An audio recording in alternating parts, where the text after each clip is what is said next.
blasting splendid fireworks, and the snow glittered brightly. Here the night was one long blazing twilight. At the time when it was brightest, troops of natives came, strange-looking figures, dressed in hairy skins and dragging sleighs made from ice blocks. They brought skins in large bundles, which served as warm rugs for the snow huts and were used as beds and bed blankets, upon which the sailors could rest, while outside the cold was more intense than we ever experienced even in our severest winters.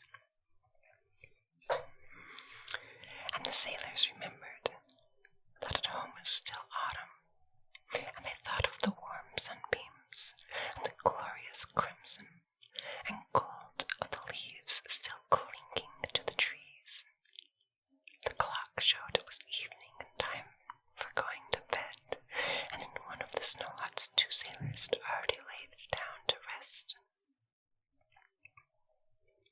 The younger of these 2 had with him his most treasured possession from home, the Bible that his grandmother had given him at parting. From childhood, he had known what was written in it. Every night it was under his pillow, and every day he read a portion, and often, as he lay on his couch, he remembered those words of holy comfort. If I take the wings of the morning, and dwell in the uttermost parts of the sea, even there shall thy hand lead me, and thy right hand shall hold me. Under the influence of those sublime words of faith, he closed his eyes. Sleep came to him, and dreams came with sleep. He dreamed that, although the body may sleep, the soul must ever be awake. He felt his life, and he seemed to hear the old, well-known songs so dear to him. A gentle summer breeze seemed to breathe upon him, and a light shone down upon his couch, as though the snowy dome above had become transparent. He lifted his head, and lo! The dazzling white light did not come from the walls or the ceiling. It was the light of the great wings of an angel, into whose gentle shining face he looked.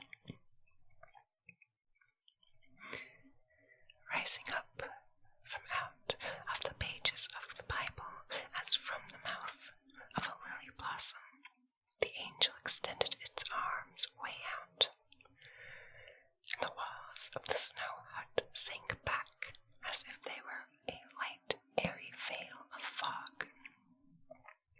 The green meadows and hills of his home lay about him, with the red-brown woods bathed in the gentle sunshine of a beautiful autumn day.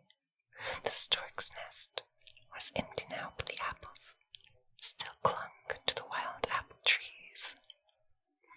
Though leaves had fallen, the red hips glistened, and the blackbird whistled in the little green cage over the window of the little farmhouse, his old home. The blackbird was whistling a tune that he himself had taught him, and the old grandmother twined chickweed about the bars of the cage, just as her grandson had always done. The pretty young daughter of the blacksmith was standing at the well, drawing water, and as she waved to the grandmother, the latter beckoned to her and showed her a letter that had come that morning from the frigid lands of the north, far, far away. From the North Pole itself, where her grandson now was, safe beneath the protecting hand of God. They laughed and they cried, and all the while that young sailor whose body slept amid the ice and snow, while his his spirit roamed the world of dreams under the angel's wings. Sona heard everything and laughed and cried with them.